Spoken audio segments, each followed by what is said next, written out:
Kembali ke channel Ars bersama saya Indra. Hari ini seperti kalian lihat di depan saya kita sudah ada lagi part komponen PC. Jadi kita hari ini akan build PC dan part yang kita pakai kali ini terutama casingnya ini merupakan casing yang paling banyak ditanyakan oleh penonton-penonton kita kemarin. Jadi ada cukup banyak kemarin juga yang nanya atau PM ke saya nanya kapan nge-build PC pakai casing Hyde ini. Nah hari ini kita akan build PC dengan menggunakan casing Hyde yang Y60 ini. Jadi ini merupakan salah satu casing baru produk dari Hyde. Hyde ini adalah anak perusahaan atau masih dalam satu perusahaan yang sama dengan iBuyPower. Jadi kalau kalian pernah tahu iBuyPower itu sebuah branding PC custom ya, customnya nggak sampai custom yang advance lah ya, tapi dia gaming PC, iBuyPower, dan dia juga produksi notebook dan lain-lain. Nah, salah satu anak perusahaannya sekarang Hyde ini mereka bikin casing. Jadi dia punya casing sebenarnya ada dua macam. Ada yang versinya mini ITX yang kecil, kotak, kayaknya mungkin reviewnya udah keluar atau mungkin akan segera keluar, saya belum tahu, nanti kalian cek aja di video biar dikasih nanti informasinya sama Gani mungkin ya nanti ya kan ya.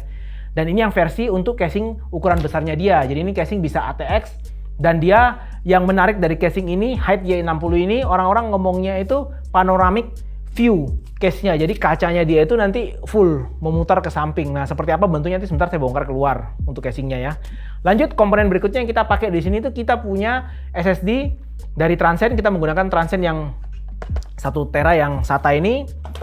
Untuk memori kita menggunakan Knox DDR5, ini dia PC-nya 5200 dan 32 GB ya ukurannya dia. Kenapa kita pakai memori ini? Karena kita ingin memori yang tidak menggunakan RGB, karena kebetulan board kita itu RGB-nya sudah cukup banyak dan juga untuk graphic card-nya sendiri juga sudah ada RGB-nya. Jadi kita ingin kombinasi antara RGB dan non RGB, jadi tidak sampai terlalu meriah atau kata lainnya odong-odong ya. Untuk prosesor kita di sini menggunakan Intel Core i9 yang Gen 12 yang 12900K ya, seperti ini. Motherboard kita menggunakan motherboard dari Asus. Ini di sini dia menggunakan Maximus Z690 yang Hero kita pakainya ya. Dan untuk graphic card di sini kita menggunakan produk dari Asus juga sama yang ROG yang Strix RTX 3050 yang 8GB. Kita pakai ini karena kita memang juga nggak butuh sampai terlalu tinggi sekali seri graphic cardnya. Dan kenapa kita juga pakai produk dari 3050 ini punya Asus, karena kebetulan kita pakai boardnya di sini Asus. Kita samakan graphic cardnya agar lampu RGB yang ada di graphic card ini tuh bisa sync dengan motherboardnya. Jadi kita cuma pakai satu aplikasi untuk ngontrol lampu RGB dari graphic card maupun motherboard ini. Karena seperti yang kalian tahu, kalau kalian misalnya rakit sebuah PC, itu kalian harus pastikan bahwa graphic card dan motherboard ini sebisa mungkin itu dari satu brand yang sama. Jadi kalau misalnya dia punya RGB, kalian bisa kontrol dari satu software. Karena kalau enggak, nanti kalian harus pakai software terpisah untuk graphic card dan motherboardnya sendiri. Akhirnya nanti kalau kalian butuh yang bisa nge-sync, dia nggak akan bisa nge-sync ya untuk lampunya dia ya. Dan salah satu pertimbangan berikutnya juga kenapa kita pakai 3050, karena graphic cardnya ini cukup besar dan cukup beefy dan harganya nggak terlalu mahal. Jadi kalau kita pasang di casing ini yang dimana dia bentuknya panoramic view, kita bisa dapat tampilan graphic cardnya itu terlihat besar dan kokoh di dalam casingnya ya. Oke, lanjut komponen berikut yang kita pakai itu di sini kita punya power supply dari FSP.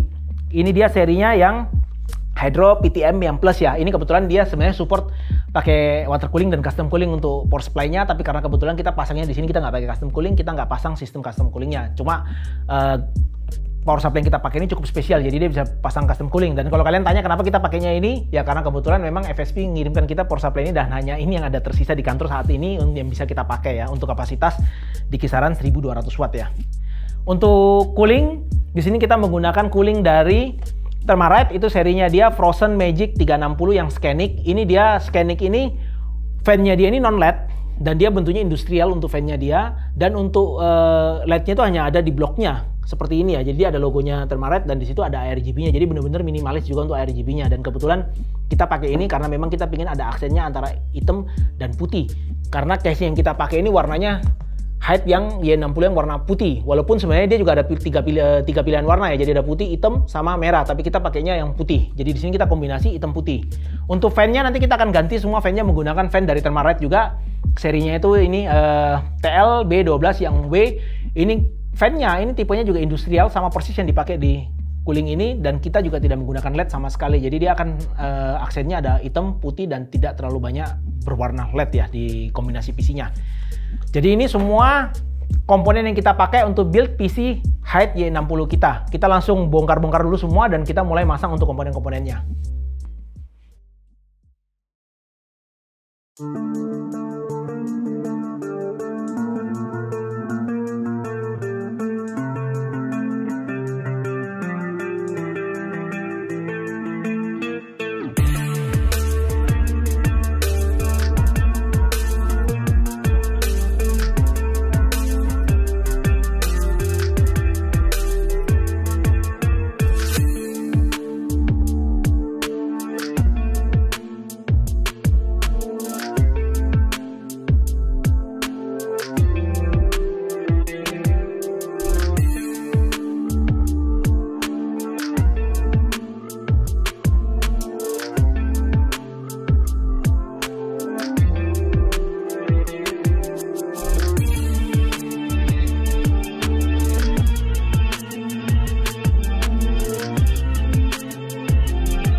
Oke, tadi kalian udah lihat kita udah masang untuk prosesornya dan kita udah masang juga untuk memorinya semua ke boardnya. Sekarang saya geser dulu untuk memori sama board dan lain-lainnya ini semua.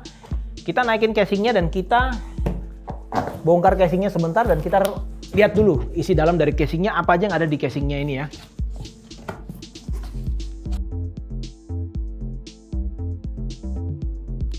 Oke, bisa kalian lihat ini saya udah taruh di meja dan saya udah kelarin. Kalian bisa lihat bentuknya dia, kenapa dia disebut panoramic view ya, karena bisa lihat ini glassnya untuk kacanya di bagian depan ini dia berputar seperti ini dan tidak ada sekat yang menutup area bagian sini. Jadi kalian bisa lihat ini casing ini bentuknya benar-benar seperti akuarium, karena memang kalau kalian penggemar ikan hias kalian tahu bahwa ada akuarium ya memang bentuknya seperti ini ya.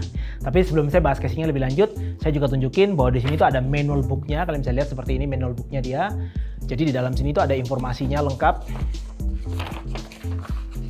Ini kalian bisa lihat kurang lebih seperti ini tampilannya dia di manual booknya, informasi pemasangan dan informasi lainnya lebih lanjut seperti ini. Oke, jadi kalau kalian mau masang ini biar kalian nggak bingung, pastikan kalian selalu membaca manual booknya jadi kalian nggak tersesat ya. Sekarang saya coba buka karena jujur aja saya belum pernah bongkar casing ini, jadi saya juga pasti akan butuh bantuan dari manual booknya sementara ya. Sambil kita bongkar kita lihat apa aja yang ada dalam casing ini.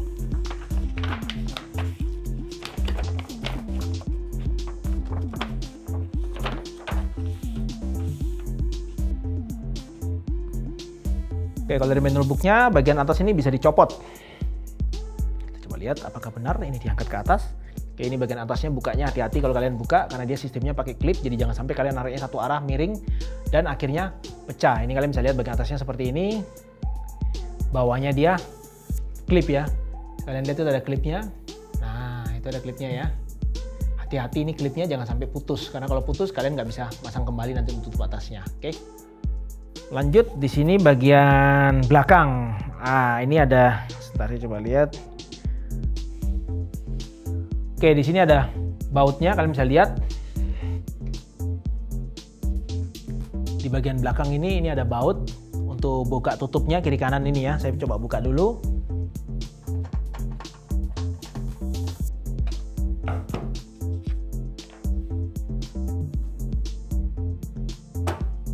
Oke, untuk buka tutupnya ini seperti ini, kalian bisa lihat ini tinggal ditarik gini aja keluar ke samping, juga sama ini juga ada klipnya, jadi jangan sampai kalian nariknya merusak klipnya ya.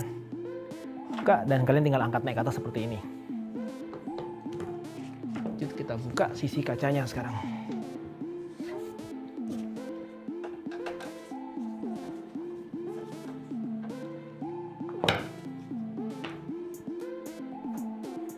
Daerah kaca sama, bukanya tinggal samping, dan di bagian kaca itu juga kalian bisa lihat ini sama, ini juga ada klipnya seperti ini dua ya. Hati-hati kalau kalian buka kacanya.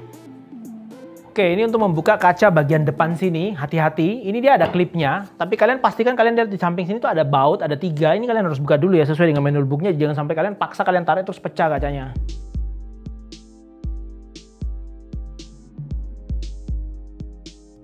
Nah, ini kacanya udah langsung lepas begitu kita buka bautnya ya. Sama ini juga slide ke atas. Ada kuncinya seperti ini. 3 ini ditambah dengan klip ini bagian atas ya. Oke, sekarang kita lihat untuk tutup sini. Kalau ngelihat dari manual booknya sih sepertinya kaca yang di bagian samping ini mungkin kayaknya tidak untuk dibuka sepertinya ya. Karena di manual booknya ini nggak dibahas sih untuk belum lepas kaca yang bagian pinggir samping ini, tapi saya coba copot aja karena saya lebih suka bekerja tanpa ada kaca sama sekali karena itu akan lebih aman. Ini saya coba buka di bagian bawah sini, sebentar saya tunjukin kalian. Oke, saya tunjukin kalian.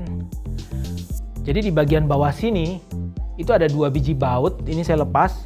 Ini posisinya membuat kunci ini lepas. Ini saya coba slide ke atas.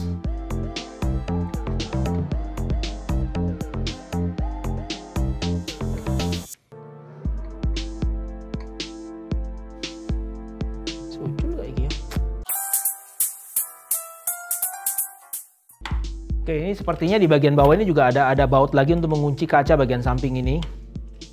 Saya coba buka. Hati-hati kalau kalian ngelepas ini jangan langsung dipaksa ya, dimain tarik ya, biar nggak pecah atau ngerusak.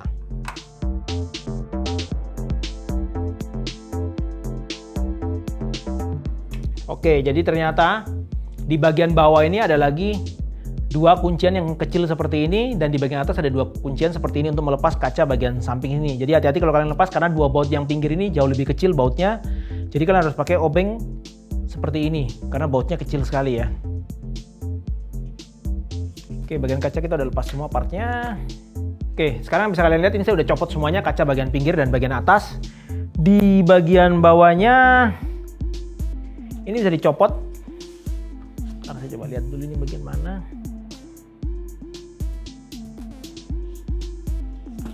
Kita copot dulu ini untuk gabusnya. Oke, jadi casing ini memang kayaknya sepertinya didesain graphic cardnya posisinya berdiri seperti ini ya. Jadi dia udah siapin kunciannya seperti ini, dan dari awal pun udah bawaannya dia seperti ini bentuknya ya. Jadi bisa kalian lihat ini sekarang saya udah posisikan seperti ini, kalian bisa lihat. Jadi tutup bagian sini. Kalau kalian pengen mengakses di bagian bawahnya dan kalian pengen copot fan yang ada di bawah ini, atau kalian pengen mengakses daerah fan di bawah sini, kalian harus copot. Di sini ada baut, ada 4, 1, 2, 3 dan 4 di sini. Jadi nanti bagian sini akan copot dan lepas ya. Jadi di bagian bawah, bawaan dari casing ini itu kalian udah dapat fan. Di bagian bawah sini ada 2. Kalian bisa lihat di sini ada 2. Dan di bagian belakang sini itu juga sudah ada 1 fan ya. Terlihat ya. Riser dan kelengkapannya sudah dibawakan seperti ini posisinya. Tapi kalau kalian misalnya nggak mau pakai ini, kalian bisa copot dan kalian bisa pasang graphic cardnya standar seperti ini posisinya ya. Terus di bagian samping ini kalian juga bisa pasang lagi fan 2, ukurannya 240 atau 14 cm, karena di sini bautnya dia itu ada lubang baut untuk fan 14 cm kali 2 berarti. Jadi kalian bisa pasang kombinasi radiator 280 atau 240 di bagian samping. Di bagian atas kalian bisa pasang kombinasi radiator, ukurannya dia harusnya ini kalian bisa pasang 360 harusnya ini ya. Ya 360 ini kalian bisa pasang ukuran 360 di bagian atas ya. Atau sebentar saya coba ukur ini fan yang kecil ini. Oke, ini setelah saya cek dia kompatibelnya di bagian atas ini sampai 360 ya. Berarti ya yang bisa ya, betul ya. Dan kalau kalian pengen copot di bagian atasnya ini, kalian bisa tinggal, bisa lihat ini, kalian tinggal copot baut yang berada di bagian atas ini. Jadi bagian radiator ini bisa dilepas dan diangkat dan dicopot. Jadi mempermudah kalian untuk memasang radiator ataupun memasang fan kalian. Oke, sekarang kita lihat di bagian belakangnya. Nih, saya putar seperti ini sekarang posisinya. Kalian bisa lihat di bagian samping sini itu ada 2 tutup untuk storage. Jadi kalian bisa masukin hard disk kalian. Nanti terlihat posisinya seperti ini, ada di bagian belakang. Kalian bisa pasang hard disk 3,5, ada 2 biji di bagian belakang. Terus power supply ukuran standar di bagian belakang sini kalian bisa lihat. Lain-lainnya kalian bisa lihat ini slot, jumlah slotnya terlihat di sebelah sini, kalian bisa lihat bagian belakangnya juga. Dan di bagian belakang sini juga area kabel cukup luas. Jadi kalau kalian merapikan kabel harusnya tidak ada masalah dengan casing ini, karena area bagian belakang ini cukup luas dan cukup besar ya. Oke, di sini kabel untuk front panelnya saya buka. Jadi di sini untuk kabel front panel, ntar saya cek jumlah fan-nya.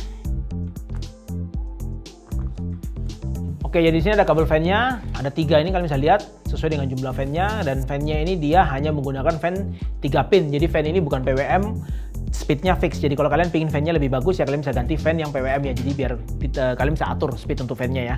Dan untuk front panelnya konektornya dia standar. Jadi ini sudah ada konektor USB yang seperti ini, yang besar ini 30 pin ya ini ya.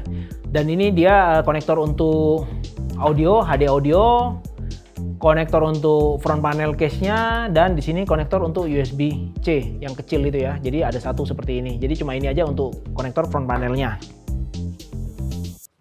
Oke, kita sekarang coba buka kotak kelengkapannya. Ada apa aja yang dalam kotak kelengkapannya ini. Oke, kotak kelengkapannya dia isinya cuma ada ini, minimalis sekali. Jadi ini ada kabel converter, jack audio. Jadi dari konektor 1, 3 cincin seperti ini dia menuju ke 2 untuk biasanya untuk mic dan audio ya, standar ya. Berarti casing ini dia colokan audionya tidak menggunakan colokan audio yang ada 2 mungkin di front panelnya sepertinya. Ya benar, jadi cuma ada 1 colokan audio seperti ini. Jadi kalau kalian misalnya menggunakan headset mungkin yang sudah langsung jadi 1 kabel kecil 3,5, kalian tinggal pakai ini bisa langsung masuk. Tapi kalau kalian menggunakan mungkin headset yang terpisah mikrofon dan colokan audionya, kalian harus pakai converter bawaan dari casing ini yang tadi saya sudah tunjukin ya. Lanjut kelengkapannya berikutnya, kalian udah dapat cable ties standar di dalam casing. Ya jumlahnya ada sekitar 10-an lah ini ya.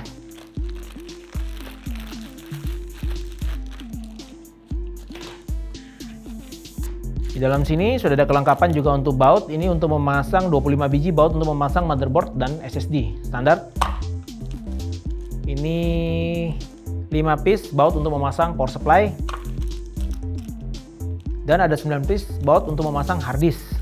Serta di sini ada satu lagi seperti kunci pas ini, dia fungsinya untuk kalian mencopot dan memasang riser. Mungkin kalau kalian butuh stand off ya, stand off-nya motherboard yang ada di dalam ini. Yang hitam-hitam seperti ini, stand off-nya ini. Nah, ini kalian bisa copot atau kalian mau pindah posisinya, kalian bisa menggunakan kunci pas yang hitam kecil ini ya. Oke, kalian udah lihat tadi saya udah bongkar semua untuk casingnya. Jadi abis ini kita akan langsung rakit aja. Sekalian kita lihat apa plus minus dari casing ini ketika kita proses merakit seperti biasanya kita bikin ya. Dan di sini ada sedikit catatan tambahan. Kalian lihat di manual booknya itu ada keterangannya maksimum CPU cooler yang bisa disupport sama dia tingginya itu 160 mili. Jadi hati-hati kalau kalian menggunakan CPU coolernya ya. Jadi jangan sampai kalian salah ngasih CPU cooler yang terlalu tinggi dan akhirnya nggak bisa ketutup nanti kacanya ya. Lain-lainnya sih standar seperti tadi saya udah jelaskan. Radiatornya 280 dan di atas 360. Oke, kita bongkar dulu dan masang kelengkapannya.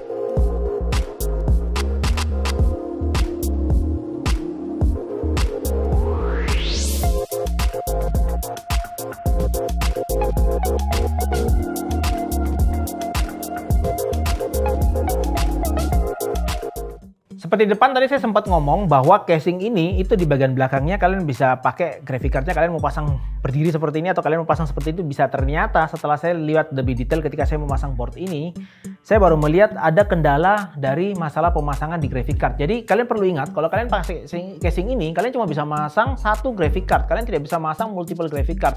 Kenapa kalian nggak bisa masang multiple graphic card? Karena di bagian sini kalau kalian lihat di daerah riser ini, dia cuma bisa dipasang di sini cuma ada 3 slot. Jadi kalau kalian masang 3 slot graphic card dan 3 slot seperti ini di sini, berarti kalian sudah habis memakai area sini semua. Kalian nggak mungkin memasang multiple GPU. Kendala keduanya, kalau kalian misalnya tadi berpikir bahwa seperti saya pikir di awal bahwa kita bisa pasang graphic cardnya berdiri seperti ini, ternyata nggak bisa. Karena slot di bagian sini itu adalah low profile slot dan ini tidak bisa diutak-atik, dirubah atau dipindah atau diganti. Jadi kalian hanya bisa memasang low profile card di bagian area PCI slot yang lain. Jadi di sini ada catatan penting buat kalian kalau kalian menggunakan casing height Y60 ini, kalian hanya bisa pakai satu graphic card. Dan kalau kalian punya card yang lain, contoh misalnya add-on card seperti audio card atau mungkin kalian punya USB card atau capture card, kalian perlu ingat bahwa kalian kalau menggunakan capture card dan semua card-card add-on lainnya yang ada di slot PCIe, kalian harus menggunakan card yang berukuran low profile. Kalau kalian pakai ukuran card yang ukuran standar, kalian tidak akan bisa pasang di casing ini. Hati-hati dengan itu ya. Oke, berikutnya kita lanjut. Kita mau masang untuk SSD-nya, sekaligus kita bongkar di bagian belakang dari casing ini ya. Jadi kita harus copot bagian sini sebentar untuk memasang SSD-nya. Sekaligus, kenapa saya copot bagian sini? Karena kita untuk memasang coolingnya nanti di bagian depan, kita perlu mengakses bagian belakang dari casing ini. Agar lebih mudah, kita harus lepas semua slot dari hard disk ini. Dan kelebihan dari casing ini adalah di bagian belakang sini kalian bisa akses daerah CPU-nya dengan mudah karena semuanya benar-benar terbuka dan plong. Kita bisa masang bracket untuk CPU di bagian belakang dengan mudah. Karena ada beberapa casing tertentu yang di bagian belakangnya ini walaupun dia kelihatannya bolong, tapi bolongannya dia itu tidak pas. Jadi bagian CPU ini masih ada sedikit bagian yang mungkin tertutup atau mungkin terganggu. Sehingga kalau kita masang coolingnya setelah kita masang boardnya ke casing, itu bakal kesusahan kita nanti masang untuk coolingnya. Dan untungnya casing ini tidak ada masalah dengan itu. Jadi saya copot sekarang di bagian hard disknya ya.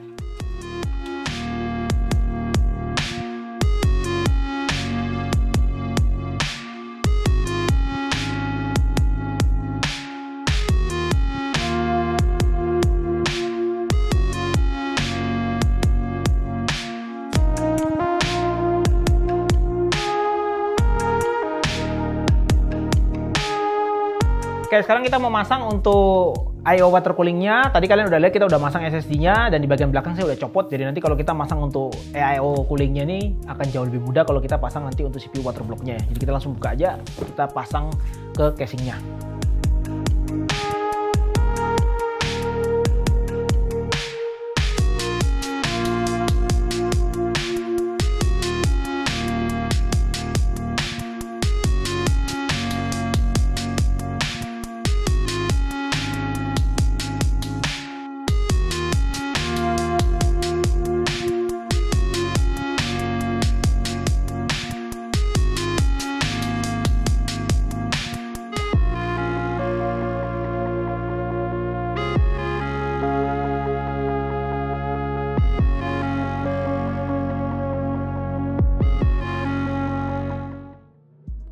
Jadi bagian bracket ini kita udah lepas untuk memasang EIO-nya, dan tadi saya sempat ada fitting sedikit. Ternyata ini kalian nggak bisa masang untuk EIO-nya dengan posisi fan sudah terpasang seperti ini ya. Jadi misalnya kalian pingin ekspektasinya kalian pingin masang seperti ini, terus kalian langsung masukin ke dalam situ, dia nggak bisa masuk. Kenapa dia nggak bisa masuk?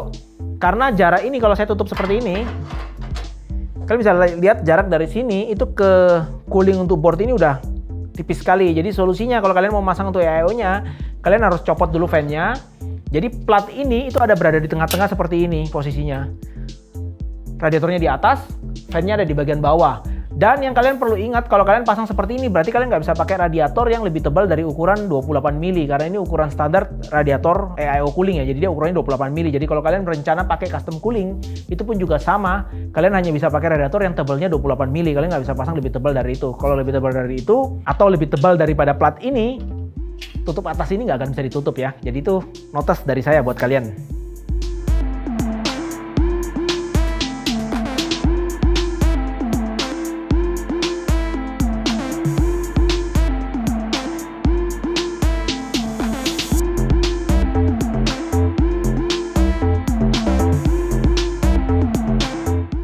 Oke, ini saya udah pasang. Kalian bisa lihat ini sekarang posisinya untuk radiator. Untuk memudahkan kalian memasang tadi sebentar kabel untuk power supply, saran saya sebaiknya kalian pasang dulu kabel untuk power 8 pin ini, karena posisinya dengan fan cukup dekat. Jadi kalau kalian pakai power 8 pin mungkin bakal kesusahan masang kabelnya ya, kalau kalian udah masang radiatornya seperti ini. Jadi jangan lupa kalian pasang dulu kabel power 8 pinnya baru kalian pasang radiatornya. Sekarang saya langsung pasang aja dulu radiatornya, nanti bentar baru saya pasang kalau untuk kabel saya. Oke.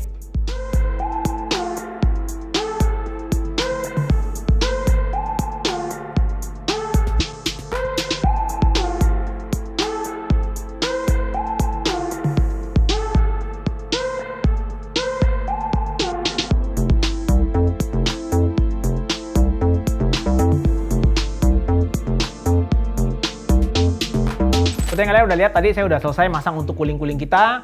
Dan untuk produk Thermalite ini pastikan kalau kalian ingin menggunakan di produk LGA 1700, kalian pakai bracketnya dia yang seperti ini ya. Yang harusnya kalau kalian beli untuk water coolingnya beberapa tipe itu sudah dikasih ini, tapi kalau memang enggak kalian coba tanya aja sama yang jual produknya.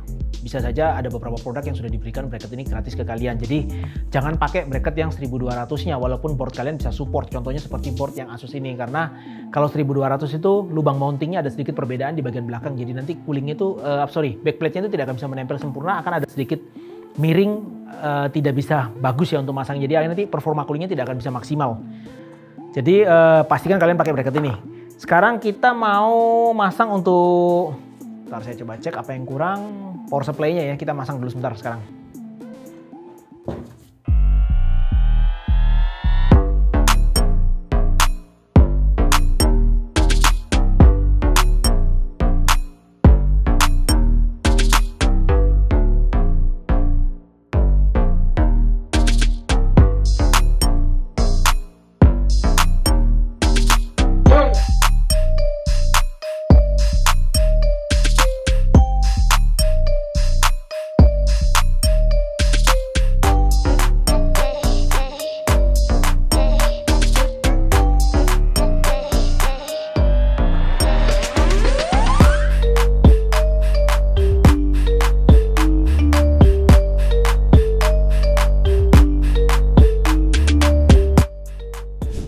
Kita udah selesai masang kabel-kabel semua untuk power supply-nya. Kita udah keluarin juga di bagian depan kabel-kabelnya serta beberapa kabel yang di casing ya. Sorry, yang di motherboard kita udah pasang semua juga front panelnya.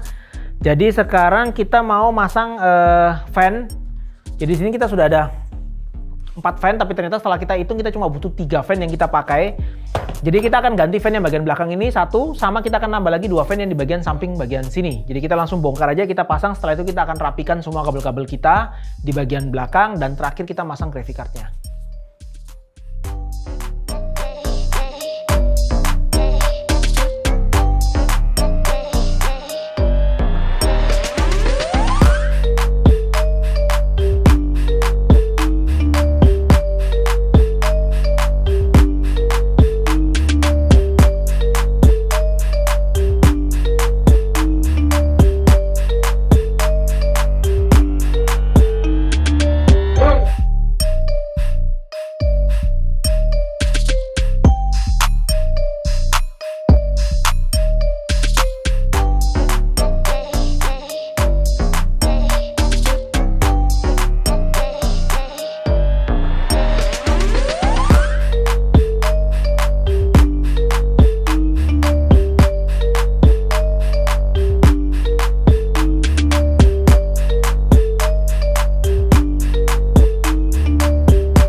Bisa kalian lihat akhirnya PC-nya udah selesai kita rakit. Sekarang kita langsung mau tes aja sudah bisa menyala normal atau enggak. Nanti sekalian kita tes performa dari casingnya. Jadi kebetulan karena memang kita memang mau fokus di review casingnya.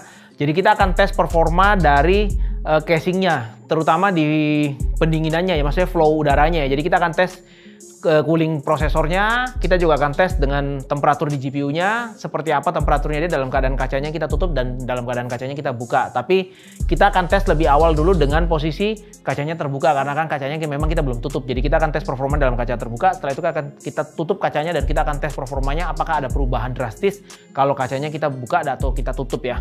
Oke, sekarang kita udah masuk di Windows. Bisa kalian lihat ini udah jalan normal, tidak ada masalah dengan PC-nya. Kita langsung buka sebentar HW Info kita. Dan kita akan lakukan tes dengan menggunakan Cinebench R23 untuk mengetes temperatur dari CPU-nya. Setelah itu kita juga akan running dengan menggunakan 3D Mark. Kita pakai Wildlife Extreme ya untuk tes performa dari temperatur GPU-nya. Jadi kita langsung running aja. Nanti kita akan tunjukin kalian kalau sudah kita running kurang lebih sekitar 10 menitan lah ya. Nanti di menit ke-10 saya jelasin langsung temperaturnya secara live seperti apa. Kita langsung running dulu aplikasinya.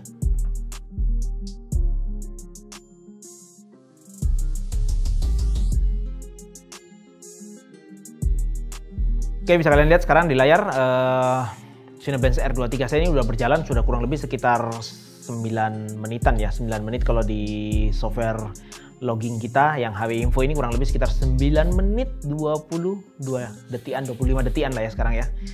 Jadi kita tunggu bentar lagi. Kalau di Cinebench-nya sendiri ini sudah tinggal kurang 35 detik sekarang ya. Kita tunggu bentar.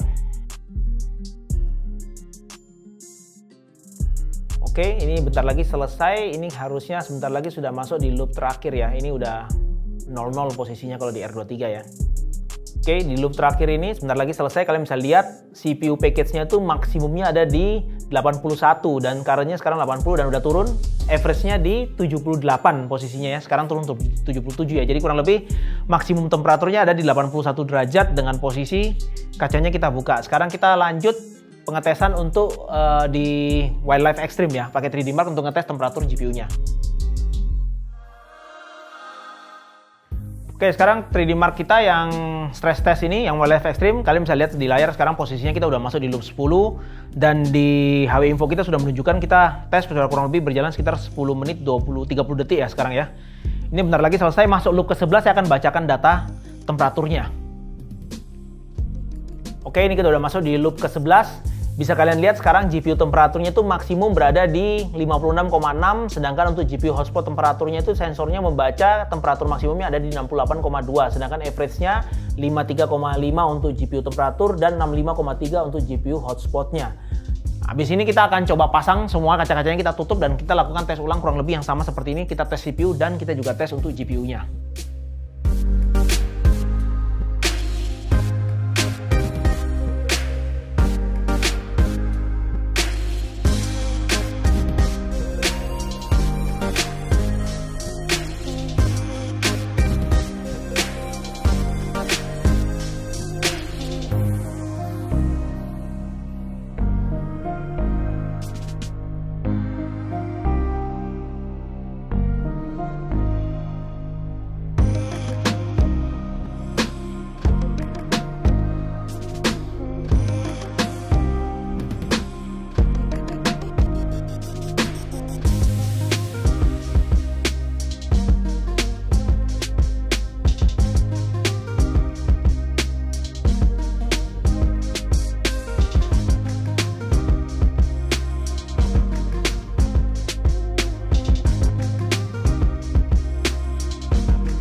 Kalian lihat kita sekarang udah tutup dan kita sudah running juga sekarang. Posisinya ini kita running sekarang sudah kurang lebih sekitar menit ke 9 untuk pengetesan kita Cinebench R23. Jadi kita tinggal tunggu bentar lagi nih, kita udah sampai di menit ke 10 dan kita akan bacakan hasilnya seperti yang sebelumnya. Tapi kalau melihat dari hasil tesnya sekarang lagi berjalan ini, temperaturnya sih memang lebih tinggi ya. Cuma nanti berapa hasilnya kita baru bisa ngomong setelah Cinebench ini selesai sampai loop terakhir ya. Kita tunggu bentar aja. Oke, posisi sekarang Cinebench R23 kita sudah 0 detik, berarti udah selesai. Ini sudah looping yang paling terakhir posisinya. Sedangkan kalau di HW Info kita menunjukkan ini sekarang sudah 10 menit 15 detikan lah kurang lebih ya. Ini temperaturnya sekarang CPU package-nya ada di kisaran 85 maksimumnya. Jadi kalau yang tadi 81-an ini 85, sedangkan average-nya sekitar 80-an ya. Jadi kalian bisa lihat ini udah selesai tesnya. Jadi untuk CPU package dia berada di 85 derajat, berarti kurang lebih sekitar 4 derajatan lebih panas dalam keadaan kaca tertutup. Sekarang kita langsung running yang 3D Mark-nya, kita mau lihat apakah ada perbedaan dengan graphic card-nya atau enggak untuk temperaturnya ya.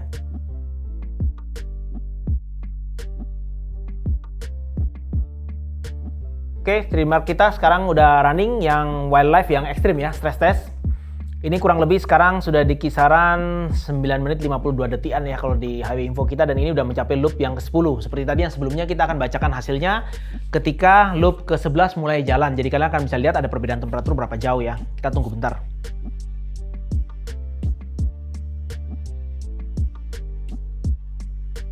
Oke, ini sudah masuk ke loop 11. Bisa kalian lihat ini untuk GPU temperaturnya di sini tertulis maksimumnya berada di sekitar 58,7, sedangkan untuk yang kalau di sini sedangkan hotspot temperaturnya berada di 70-an. Tadi kalau nggak salah seingat saya sekitar 67-an yang sebelumnya ya. Jadi nanti tinggal dilihat aja perbedaannya, pasti kalau dalam keadaan tertutup kaca temperaturnya dia lebih tinggi. Nah, ini sekarang kembali lagi ke kalian. Kalau kita bicara masalah casing, di mana casing itu menggunakan kaca temper seperti ini, pilihannya ada dua. Kalian memilih performance atau kalian memang memilih estetika. Tapi kalau dengan perbedaan temperatur seperti ini sih, bagi saya pribadi masih bisa diterima karena perbedaannya juga masih tidak sampai signifikan sekali. Tapi kalau buat kalian mungkin yang benar-benar beda 1 derajat, 2 derajat sudah jadi masalah besar buat kalian, ya berarti kalian tidak cocok pakai casing yang menggunakan temper seperti ini. Setelah kalian tadi melihat pengetesan kita mengenai temperatur dan airflow dari casing height Y60 ini, kalian bisa lihat ada perbedaan. Dalam keadaan kaca tertutup tetap temperaturnya pasti akan lebih tinggi daripada kaca terbuka ya, tapi dengan perbedaan kurang lebih sekitar 4 derajatan. Terus di graphic card kurang lebih ada 2 derajat, 3 derajat sampai 4 derajatan ya, kurang lebih perbedaan segitu. Itu kembali ke kalian ya, kalian menurut kalian itu bermasalah besar buat kalian apa enggak. Kalau memang bermasalah besar berarti memang kalian tidak cocok menggunakan casing yang menggunakan temper seperti ini. Tapi kalau melihat desain dari casing ini sih seharusnya airflow-nya masih cukup bagus. Dia masih ada, kalian bisa tambah fan lagi di bawah. Jadi fan di bawah ini kalian bisa ganti kalau memang mau lebih maksimal lagi, karena memang fan bawaan dari casing ini memang tidak sekencang fan pada umumnya yang lain, karena dia cuma pakai 3 pin juga, jadi dia tidak bisa PWM ya. Sedangkan untuk fan-fan lain saya udah tambahin di situ.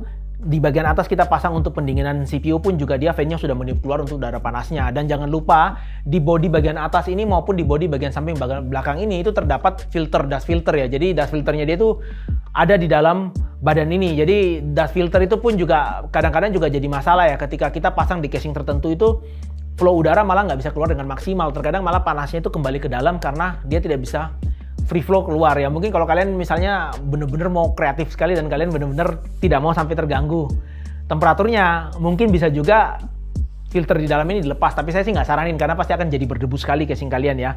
Dan kelebihan dari casing ini pun juga kalian sudah dibawakan riser yang versi 4.0. Jadi kalian mau pakai graphic card terbaru seperti ini, RTX 3050, atau mungkin kalian mau pakai 3080, 3090 atau 3090 Ti sekalipun, itu tidak ada masalah sama sekali karena kalian tinggal pasang, kalian nggak perlu bingung lagi harus setting manual di BIOS-nya untuk mengganti 3.0 dan 4.0 karena graphic card kalian sudah langsung berjalan 4.0 ya dengan menggunakan riser ini. Dan juga untuk casing ini juga dia punya kelebihan juga di bagian depan sini. Kalian bisa lihat kompartemennya itu masih cukup luas. Jadi mungkin buat kalian yang suka memasang action figure, kalian bisa pakai casing ini juga sebagai casing show off. Jadi mungkin kalian pasang action figure kalian di bagian depan, kalian taruh, jadi juga apa ya, bisa jadi menambah penampilan dari casing kalian ya. Sedangkan kalau untuk yang feature lainnya sih overall kurang lebih casing ini mirip seperti casing-casing lain yang menggunakan sistem 2 kompartemen. Jadi kalian nggak perlu bingung juga dengan penampilannya, kabelnya bakal terlihat di depan semrawut atau enggak, itu pasti aman karena casing ini dia soalnya kabelnya ada di sisi bagian belakang dan di bagian depan kalian hanya melihat ujung dari konektor kabel kalian. Jadi kalian bisa tata, misalnya kayak kabel untuk graphic card kalian bisa taruh di bagian bawah, terus untuk kabel-kabel lain kalian bisa taruh di bagian samping, keluar langsung menuju ke port kalian. Jadi secara fungsional casing ini dia menarik, dan juga masalah ukuran juga menurut saya juga tidak terlalu besar sekali. Ya memang kalau untuk 2 kompartemen pasti lebarnya akan lebih lebar, tapi untuk kita ngomong dari ukuran tinggi dan kedepannya nggak terlalu sampai luar biasa besar dan menyita tempat di meja kalian ya. Sekian untuk review dan build PC kita kali ini dengan menggunakan produk Hyde Y60 dan menggunakan juga beberapa produk dari Asus, Acer, dan beberapa produk lainnya. Buat kalian yang suka dengan video kali ini, kalian bisa like, share, dan subscribe channel kita. Dan juga buat kalian yang masih penasaran dengan casing Mini ATX dari Hyde ini, kalian jangan lupa nanti kalian tunggu aja videonya. Kita kayaknya harusnya dalam beberapa waktu ke depan kita akan build lagi dengan menggunakan casing Hyde yang versi Mini ATX-nya yang kecil itu. Nanti kalian tinggal, mungkin kalau kalian penggemar Mini ATX, kalian tinggal tunggu aja dan lihat nanti seperti apa jadinya ya. Dan buat kalian mungkin yang suka membaca artikel, kalian bisa kunjungi website kita di ars.co.id, dan jangan lupa kalian juga follow Instagram dan TikTok kita di Ars ID Media. Saya Indra, sampai ketemu di video-video review berikutnya.